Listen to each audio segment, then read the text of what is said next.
Hello everyone, today we are going to talk about one of the most common mistakes in system design interviews, and it's sneaky because the candidates who make this mistake often have excellent theoretical knowledge. So the mistake in speaking only in hypotheticals instead of applying this knowledge to the specific problem at hand. Let's dive deep into why this happens and how to fix it. Being an engineer is all about making something happen in practice and not in theory, so this is a fundamental truth we need to remember. And the mistake often happens when people don't have extensive preparation, but they read all the books, studied the articles, memorized trade-off. But there's a gap between this concept and applying them to the real-world scenarios. So in interviews, it's not just test of your knowledge, but test our ability to use that knowledge. So how does it look and what can go wrong?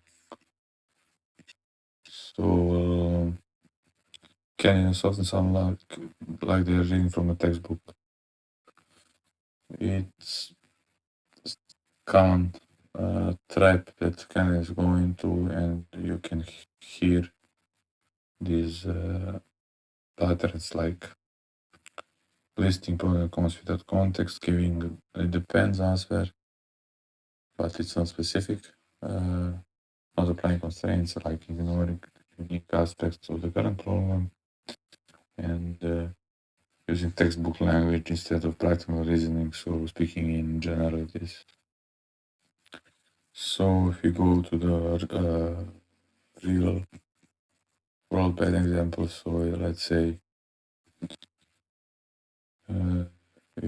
there is an actual system design interview and candidate has been doing well so far, but as we laid out high-level architecture for a ride-sharing system like Uber, and if interviewer asks, can you go into more details how you would do the data storage for ride service and location service? So this is a great question. It's specific, it's practical, and it gives candidate a chance to show thinking, deep thinking. But watch what happens. So listen to this how it sounds, and the tone of it makes it clear it's like memorized material. On the RiseDB side, we could do a relational database that's going to give us some nice properties around S transactions. If we went down on an NoSQL path, the transactions are a little bit harder, but it's also be really fast in terms of the read-write access.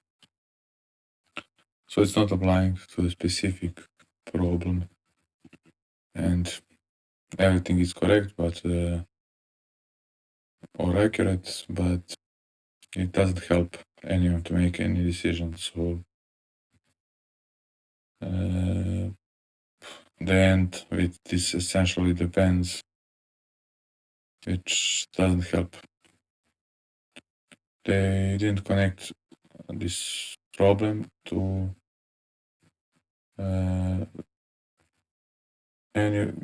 didn't connect any of this to the ride sharing problem, which they supposed to be solving. So let me show you the right approach.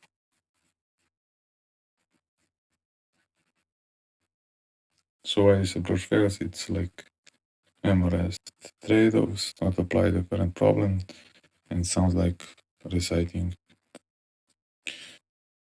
And good example, the setup as previously, can you go into more details about how would you do data storage on RiseDB?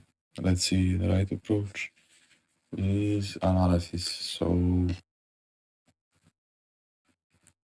same interview, same question, but this time candidate approaches it differently. So the difference isn't having more technical knowledge, it's how they apply it. So That's the right way to think through this problem. Notice how the guide starts and they analyze specific use cases first. Let's take some notes about this. The use of this database is going to be different in this scenario. It's going to be mostly writes. We'll be editing these records every time the state updates. There can be a relatively few reads. So it's analyzing the specific use case first. There is a question like what makes this database usage unique? That's the key difference here. So they identify it's write heavy, so specific to write sharing. You're constantly updating write status. They note that there are few reads because once a read is in progress, once a write is in progress, you're not querying it much. They consider the access patterns, so mostly you will look for single record lookup, and that analysis leads them to much stronger conclusions.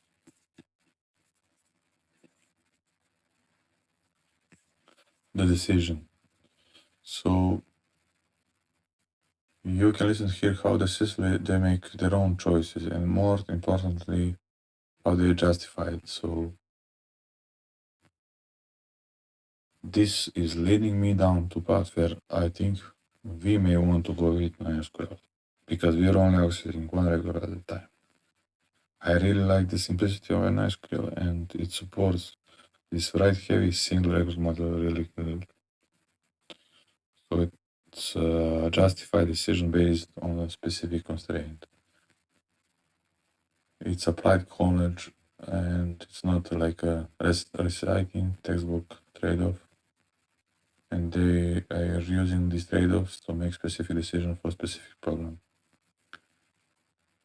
They even acknowledge the downside, which is like no asset transactions, but make it a conscious trade-off decision based on the constraints of this problem. So what made this example much stronger?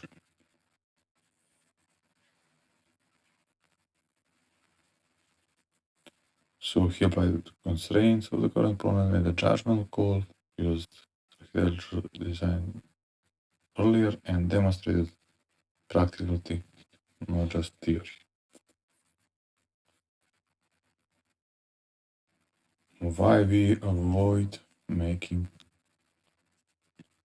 decisions? So there is this fear, and I totally get it, to making like definitive technical decision in interview, but if you're wrong, what's if there's better solution, and that's normal.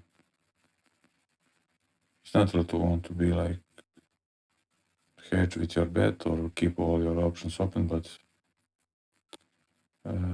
you can't always be avoid to try to be avoid of being pinned down to a specific choice.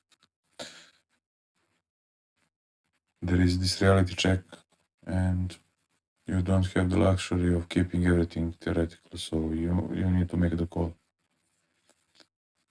And that brings us to why this skill is so important in the real world. So real engineering requires making tough decisions and not having all the info. The real world connection. Let's think what happens to the actual engineering team. So for each point, senior engineers make difficult technical calls, like picking between a monolith or a microservice for a new project. These decisions have massive implications scalability, so they affect how fast you can ship or how it's easy to maintain, how the system scales. So they affect the productivity, and the wrong choices can slow the development for months. So also very important thing is not to justify this decision not just to interviewers, but to your team, your manager, your stakeholder. And this is exactly what system interviews are testing. So how can you make these kind of practical decisions? And let's see further on the interview. So here's your action plan for avoiding the hypothetical traps. Instead of it depends, do this, like ask clarifying questions to get the info you need. If you need more info to make a decision, ask it specifically. So analyze specific constraints of the problem and ask yourselves what makes this problem unique. Make a decision and back it up with reasoning. So choose a solution, explain why you're reasoning like that, and show how it fits with your overall design. So connect your choice to the overall design. When you practice, don't just learn the trade-offs, practice applying them to the specific of the scenario. So let's go with the key takeaways. Key takeaways would be like, the main message is, the goal isn't to demonstrate what you memorized in your system design. The goal is to demonstrate that you can think like a senior engineer or a staff engineer. So what would we mean? Take a theoretical knowledge and apply it practically. Make justified technical decisions under uncertainty, and show that you can move more than from abstract concepts to the concrete solution. So basically, move from theory to practice. And that's exactly what will make you stand out in these system design interviews. And that would be it. Thank you for your attention. And I hope this helps your approach to the system design interview with more confidence and clarity. Cheers.